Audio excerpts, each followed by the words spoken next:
শুধু বাংলা রক্ষা করার লড়াই নয়, ভারতবর্ষকে রক্ষা করার লড়াই। এই বাংলা দুর্বল হলে ভারতবর্ষ দুর্বল হবে। ইন্দোরের সেক্স র্যাকেট গ্রেপ্তারকে অবৈধ অনুপ্রবেশকারী বাংলাদেশি মুসলিম কোন দিক দিয়ে ঢুকেছেন বন্ধু? না কেন পশ্চিমবঙ্গের বর্ডার খোলা তাই? লালটু শেখ, আব্দুল মান্নান সোনারপুরে ধরা পড়ল। 17টা এপিক কার্ড, 30টা আধার কার্ড। বলে কোথা দিয়ে ঢুকেছেন? কেন? মৎস্যজীবী সেজে গোসাবাদী ঢুকে পড়েছে। কামালগাজী হয়ে, বারুইপুর হয়ে, ক্যানিং হয়ে ঢুকে গেছে, সোনারপুরে বাসা ভাড়া নিয়ে আছে।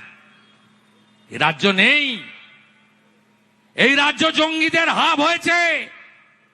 আসামের এসটিএফ আছে, 7 শেখকে গ্রেপ্তার করে মুর্শিদাবাদের হরিহর পাড়ায় 1.5 বছর ধরে আছে, খাজেরি মাদ্রাসা চালায়, 3 বার তৃণমূলকে ভোট দিয়েছে। তিনি আনসারুল বাংলার নেতা, বাংলাদেশ থেকে এসে ঢুকে বসে আছেন।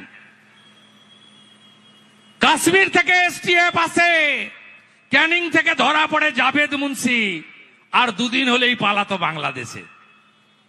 আরডিএক্স নিয়ে এসে বসে আছে।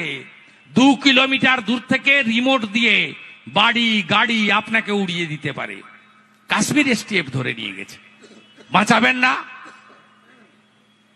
এ লড়াই বাঁচার লড়াই, ভারতবর্ষকে রক্ষা করার লড়াই, শক্তিশালী করার লড়াই। এমনি এমনি পশ্চিমবঙ্গে ভারত মুক্তি হয়নি, অনেক সংগ্রামের ফসল। আর বিজেপি যা করছে 20টা রাজ্যে, এখানেও তাই করবে। যান গুজরাটে, দেখবেন শিল্প কিভাবে এনেছে, কর্মসংস্থান কিভাবে এসেছে। যান হরিয়ানায়, অমিত শাহজি বলেছিলেন বিজেপি সরকার তৈরি করুন, 6 মাসের মধ্যে 3,55,000 ভ্যাকেন্সি পূরণ করে দেব, করে দিয়েছেন।